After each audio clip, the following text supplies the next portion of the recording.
여러분 안녕하십니까? 전주 MBC 뉴스데스크입니다. 휴가철을 앞두고 도내 유명 해수욕장이 일제히 문을 열고 피서객 맞이에 들어갔습니다. 하지만 개장이라는 말이 무색할 정도로 발길이 끊긴 썰렁한 모습이어서 벌써부터 인파로 북적이는 다른 지역과 차이가 큽니다. 한범수 기자가 다녀왔습니다. 방학을 앞두고 주말에 문을 연 보안의 변산해수욕장. 군데군데 파도에 몸을 맡긴 아이들과 모래성을 쌓고 부수는 가족 단위 관광객들이 눈에 띕니다. 해수욕장 재개발로 진입로와 편의시설을 재단장하면서 쾌적한 환경으로 탈바꿈했지만 방문객은 그리 많지 않습니다. 애들이 놀기에 수심이 안 깊고 해서 안전한 것 같고요. 그리고 볼거리도 사실은 많잖아요. 내수사부터 해가지고 자연 경관도 좋은 것 같고. 격포해수욕장 역시 개장에도 불구하고 피서 인파를 찾기는 쉽지 않습니다. 주말인 토요일 변산반도 국립공원 내 해수욕장을 찾은 관광객은 만여 명. 근처 충남 대천해수욕장에 하루 10만 명이 몰려든 것과 대조적입니다. 주변에 일단은 받쳐줄 수 있는 시설이 너무 없는 것 같아요. 숙박이라든지 먹거리라든지 리조트에 당첨이 되면 오겠는데 굳이 전반적으로 노후된 시설과 아직 부족한 숙박시설로 인해 타 지역 관광객이 전북을 찾지 않는 것이 현실. 작년만 해도 부안 지역 해수욕장 방문객은 11만여 명으로 36%가 감소했고 고창도 비슷한 상황이어서 갈수록 관심 밖으로 밀리는 추세입니다. 해수욕장의 의지에 한철 장사를 해오던 주변 상인은 지속적인 관광객 감소로 걱정이 태산입니다.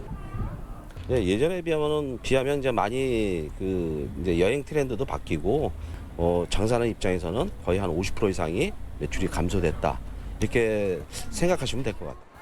해마다 발길이 줄어드는 도내 해수욕장. 편의시설 보강은 물론 변화하는 여행 추세에 맞춘 방문객 유치 대책이 시급해 보입니다. MBC 뉴스 한범수입니다. 전주와 익산 등 주요 관광지의 만족도가 낮은 것으로 나타났습니다.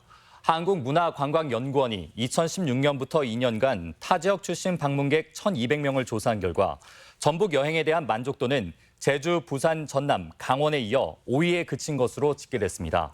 특히 익산과 김제, 완주, 전주, 군산 등이 평균을 밑돌았는데 한옥마을 등 주요 관광지의 물가가 너무 높고 혼잡하다는 불만이 많아 대책이 시급해 보입니다.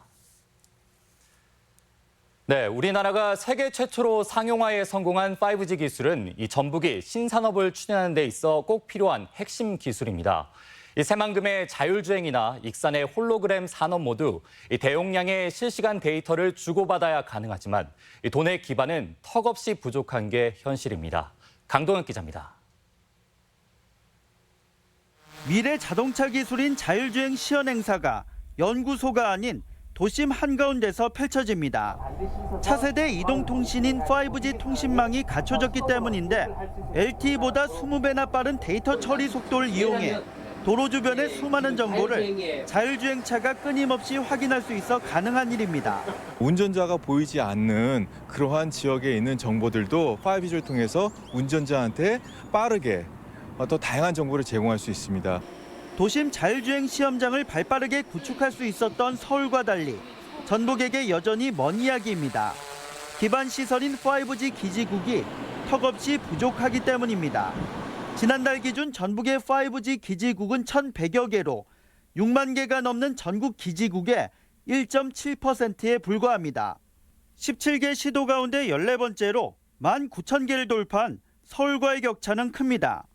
사정이 이렇다 보니 전북이 자율주행이나 홀로그램 산업을 주도하기 어려운 것 아니냐는 우려의 목소리가 나오고 있습니다. 기지국을 넓히는 데는 시간이 좀 소요될 것 같고요. 산업과 연계된 시증 사이트 중심으로 기지국이 우선적으로 건설될 수 있도록 노력. 전북이 제조업 침체의 돌파구로 삼은 신산업을 선점하기 위해 5G 기지국 확보는 더 이상 미룰 수 없는 과제가 되고 있습니다. MBC 뉴스 강동엽입니다. 명품 수박하면 고창이 떠오르고 홍삼하면 진안이 유명하죠. 하지만 이런 특화 작목이 그동안 지자체의 예산 부족으로 제대로 연구 육성되지 못했는데 관련법 제정으로 정부 지원의 길이 열렸습니다. 유룡 기자의 보도입니다.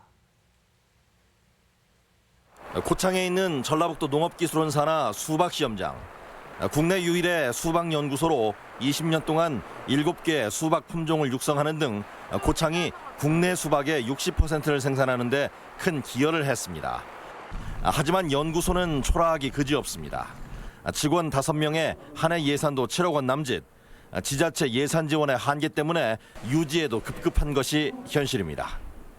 95년도에 설립이 돼서 20년이 넘었는데 도 산하기관이고 또 전라북도 어떤 도세에 의해서 예산이나 시설 장비가 상당히 낙후되어 있습니다.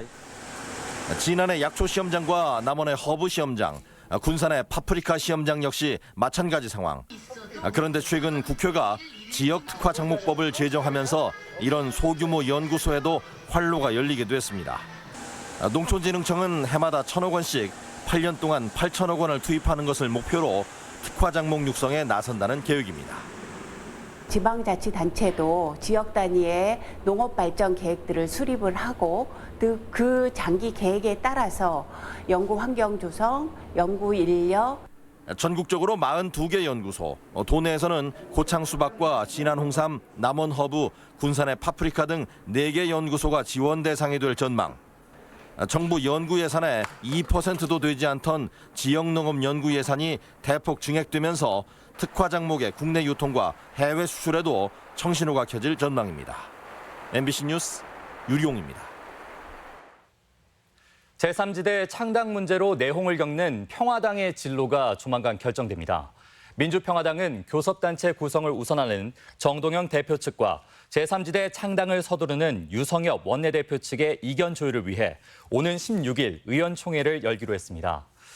평화당은 끝장 토론 형식으로 합의를 모색할 계획이지만 여의치 않을 경우 탈당으로 이어질 가능성도 배제할 수 없어 도내 정치권에 미칠 파장도 주목됩니다.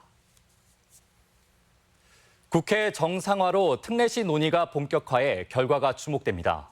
국회 행정안전위원회는 오는 17일과 18일 법안심사소위원회에서 전주시 포함 여부로 관심을 끌고 있는 특례시 지정 법안을 논의할 계획입니다. 민주당 김병관, 평화당 정동영 의원은 특례시 지정 요건을 현행 인구 100만 명에서 광역시가 없는 50만 명 이상의 도청 소재지로 하는 법률 개정안을 발의해 국회에 계류 중입니다. 국가와 자치단체의 시설공사 발주가 부진한 것으로 나타났습니다. 조달청이 밝힌 시설공사 입찰 동향을 보면 올 들어 지금까지 도내에서 발주된 공공공사는 127건에 2,849억 원으로 전국 대비 4.53%에 그친 것으로 집계됐습니다. 이는 제주와 강원을 제외하면 가장 적은 것으로 지난해 새만금 전주고속도로 발주 이후 도내에서 대형 공사가 거의 추진되지 않기 때문으로 분석됩니다. 식중독 예방을 위해 어린이집 위생과 안전관리 현황 점검이 진행됩니다. 전라북도는 장마와 무더위로 음식물이 상하기 쉬운 장마철을 맞아 오는 26일까지 어린이집 급식 위생 실태와 아동 보호 안전 규칙 준수 여부를 점검합니다. 점검 대상은 도내 어린이집 200곳으로 급식 시설 위생 관리와 통학 차량 보호 장구 여부, 전기와 가스 등의 안전 관리 실태를 중점적으로 살펴볼 예정입니다. 익산 보석박물관이 초등학생을 대상으로 여름방학 체험 프로그램을 운영합니다. 지금까지 전북권 뉴스였습니다.